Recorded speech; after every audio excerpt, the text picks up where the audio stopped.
साउनको पहिलो साता बितिसक्दा देशका धेरै ठाउँमा रोपाइँ भएको छैन। तर राजधानीको बालाजुवासीलाई भने बुधबार रोपाइँको चटारो थियो।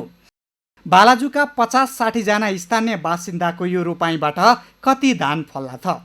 धान फल्छ भन्ने आश गर्न चाहिँ सकिँदैन, किनभने यो रोपाइँ खेतमा होइन सडकमा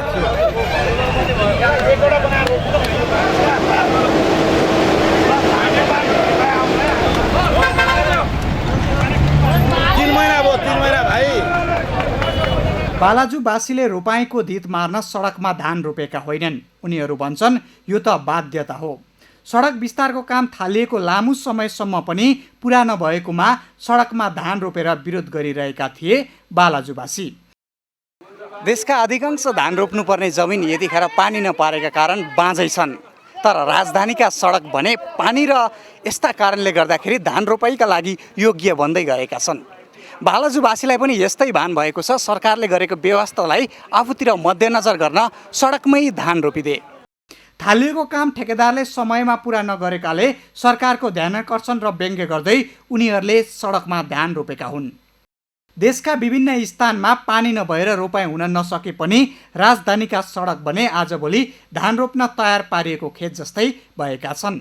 भत्काएर लथालिङ्ग छोडिएका सडकले दैनिकी नै कष्टकर भएपछि सडकमा रोपाइँ गरेको बालाजुवासीको भनाइ छ। 3 महिनादेखि बाटो बन्द गरेर पानी जमाएर राख्नुभयो। उहाँहरूलाई हजारौँ पटक टोलवासीहरूले अन्याय विनय गर्दा पनि उहाँहरूले त्यसलाई केही वास्ता गर्नु भएन र उहाँहरूले गरेको कामको क्वालिटी मेन्टेन छ छैन भन्ने कुरो सरकार छ भने यो मुलुकमा अख्तियारका धेरै कुराहरू सुनेछौँ। कार्की सरकारले एउटा कुरो गरेर जनताहरूलाई देखाइदिन सक्नुभयो भने यहाँको क्वालिटी मेन्टेन छ कि छैन यो पनि एकचोटि हेरिदिनु पाए राम्रो हुन्थ्यो। खानेपानी र ढल सँगै लगिएको छ। यस्तो खाल्टो परिरहेको छ होइन, अनि बाटो सधैँ नै यस्तो हिलो भइरहेको छ। बाटो बनाएदेखि हिलो छ। मान्छे कतिजना चाहिँ यहाँ खाल्टामा बसेर हामीले सकि नसकि उजालिरहेको छ। हामीलाई धेरै समस्या परिरहेको छ। कतै खेतीयोग्य जमिन बाँझो छन् तर सडकको हालत यस्तो छ।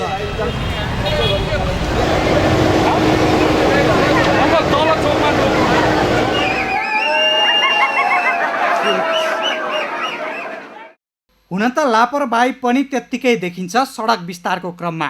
यही ठाउँमा पनि सडक विस्तार गर्ने क्रममा खानेपानी र ढलको पाइप एउटै ठाउँमा मिसिएको देखिन्छ। त्यसो त अस्पताल जस्तो आवश्यक र संवेदनशील संरचना पनि यही सडकमा छ।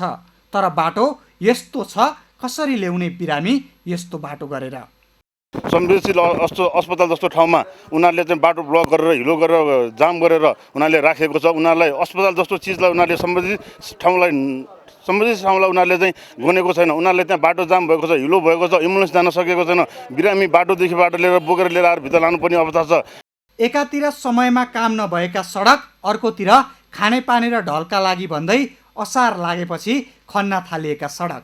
अहिले राजधानीका सडकको अवस्थाले जो कोहीलाई पनि आक्रोशित बनाउनु स्वाभाविक हो। फरक यति मात्र हो, बालाजुवासीले जसरी सबैले सडकमा धान रोपेका छैनन्। 3 महिनादेखि सडक विस्तारका लागि गरिएका विभिन्न योजनाहरू अपूर्ण बनेपछि उनीहरूले सरकारलाई ध्यान आकर्षण गर्न सडकमै धान रोपेका थिए। सगरमाथा टेलिभिजनका लागि क्यामेरामा प्रशान्त प्रधानका साथ सबिन ढकाल, काठमाडौँ।